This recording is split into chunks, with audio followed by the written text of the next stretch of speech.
Hey guys, welcome back to Home Theater Guru. So today we're going to be talking about the subwoofers I use for smaller rooms where we want everything hidden, but we don't really have room for large subwoofers, but we still need really good sub performance.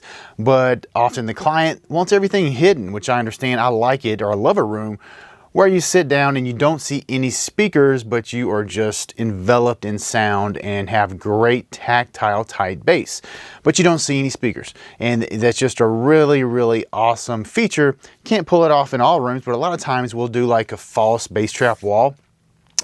I've got my own little design that's real simple, cheap to put together and everything. It gives you a really clean look, but we hide everything behind the wall. But that's gonna require us to eat up 18 to 20 inches of wall depth to pull that off and hide subs.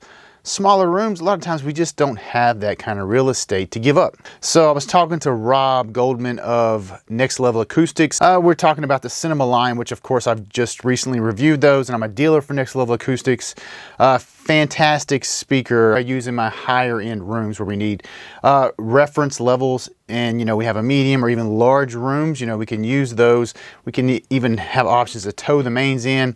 Mains must be towed in. They cannot be installed flat or you're crippling that speaker. You see that all the time, but unfortunately it's a very easy room to beat when you see a room like that. You just need a better design. Towing speakers in is huge. So we're talking about those, and he mentions his in-wall subs. So then we get on in-wall subs, and he's telling me about how surprisingly awesome this speaker is and how it has very low extension, really clean. He said in the testing they've done, it has the performance of a 12-inch in-room sub, like one of these sealed alignments from like SVS, so it has comparable output. Of course, with the dual 10s, we actually have more surface area than a single 12, so it makes sense that it's possible it can keep up or maybe even outperform many sealed subs out there in the wild, especially when you consider that you're going to have boundary gain. And the closer you put a sub to a corner or to a wall, you get more gain.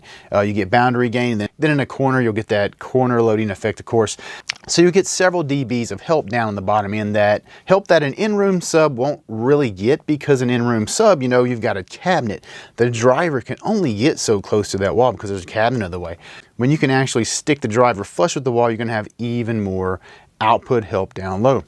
So I told Rob, go ahead and send it to me. I'll review it. If I'm going to be using these in the room designs, I really want to get my hands on it and test it myself. It's just something I feel comfortable about, or I feel more comfortable when I actually have tried the product. I don't want to just spec it in rooms, if I haven't tried it and don't know firsthand or don't have firsthand experience. So he sent it to me a few weeks ago. So when I first got these in for review, I posted it on the Home Theater Guru's Facebook page. Just some pics saying that this is the speaker, the subwoofers I'm starting to use for the smaller rooms, and they had them in for review.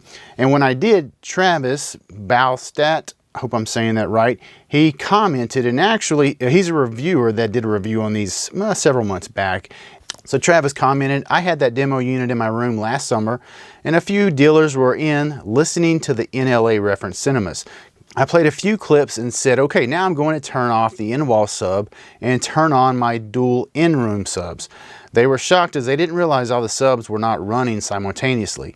It was literally just sitting on its side under the screen, not even corner loaded, where I'd had it calibrated. So remember, installed in-wall, they're going to perform better than they did, like in this case here. And the same goes for my room. In my room, we've had them in here for a few weeks now. Very tight. They are very impactful. They've got nice clean bass. They sound great. Of course, this is a larger room, so I did have to put a filter around 20 hertz, and I'm using a Speaker Power SP 8000. It's got some adjustments on the front where you can kind of lift up the bottom end. Of course, I do all my tweaking in arc, but you can do some extra adjustments. Like if you want just a little more bottom end, you don't have to jump into arc. You can actually do it right there on the front of the amp. So I had to back that down a little bit because, again, I only have one sub in here. So our seat-to-seat consistency is not going to be great with one sub, but that's how I wanted to review it, because I didn't want that sub to have any help. I wanted to see what it could do by itself. And honestly, it did great. I would need 4 in a room this size, because this is a pretty large room. Most smaller rooms, like maybe 13, 14 wide by 20 feet by 8, rooms like that, you could probably get away with 2.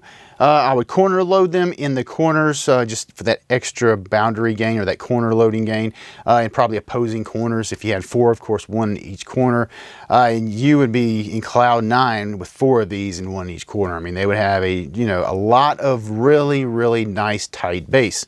So these are going to be my go-to subs from here on out for any rooms where we need hidden subs that are in wall and we can't give up the space to hide them in a false bass trap wall up front. So guys, if you're interested in these subs or the Cinema LCR from Next Level Acoustics, give me a shout out. My contact information is down in the description of this video. I don't just sell speakers blindly at all like that. I want them to perform well. So, if it's LCR, we're going to talk about the placement. We're going to do a Zoom session. We'll look at the room, make sure everything is laid out well. Make sure your acoustics are where they need to be, that you have room acoustics. If you don't, we'll go over that as well, because again, I want all of the rooms that I have anything to do with, we want them to perform well. All right, guys, that's going to be it for this one. Don't forget to hit that subscribe button, hit the notification bell so you know when the new videos come out. And that's going to be it for this one. I'll see y'all for the next one.